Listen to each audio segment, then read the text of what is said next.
most of us are familiar with icons like Santana and Gloria Estefan, there are hundreds of other Latino musicians who've also left their mark in American music history, and many of them are featured in a traveling exhibit now at Cal State LA. Dun dun dun dun dun dun dun dun dun dun Louie Louie. You know that's a Louie Louie. That is based on a song called Loco Cha Cha Cha by Rene Toussaint, who was a Cuban musician. And the Kingsmen in Seattle heard a version by a man named Richard Berry and some Chicano rockers, the rhythm rockers, and they made a hit. So that 4/4 beat really infuses a lot of rock and roll. And we don't even hear it so much as Latino, we just hear it as rock. Tracing musical roots and highlighting Latino influences in popular music is at the heart of the American Sabor exhibit developed at the University of Washington.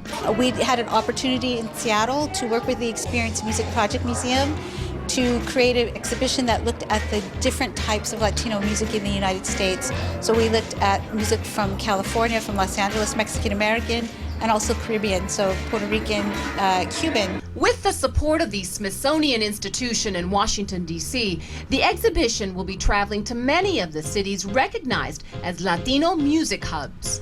The Smithsonian Institution wants people to come here, learn about their music, learn about their history, learn about their identity, and learn that Latinos has been in that society contributing to the musical landscape since early ages to today. Many of the contributions featured are from artists and music scenes that emerged here in LA. I'm so excited about the East LA punk section. So in the 80s, there was this really energetic punk scene that was part of East LA, and the Brat was a big part of that scene.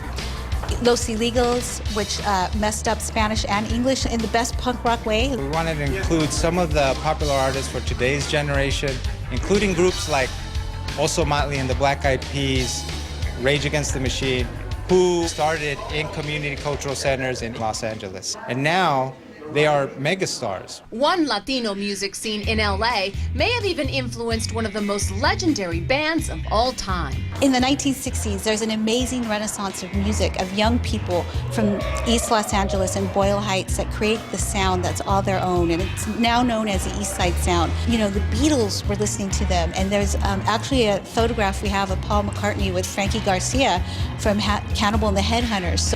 And so that sound then gets incorporated in the Beatles song, and I love her, do do do do. There's a clave in there, right? There's a clave beat.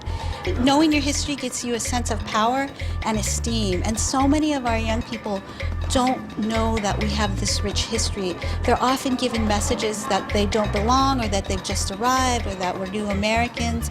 And what this exhibit shows is that we've been here for a while, and that we've been making American music. We first heard about Angelica Gutierrez, a talented college professor, from a Facebook fan who also happens to be her fiancé. Turns out this LA native is proving there's no limit to what a Latina can do.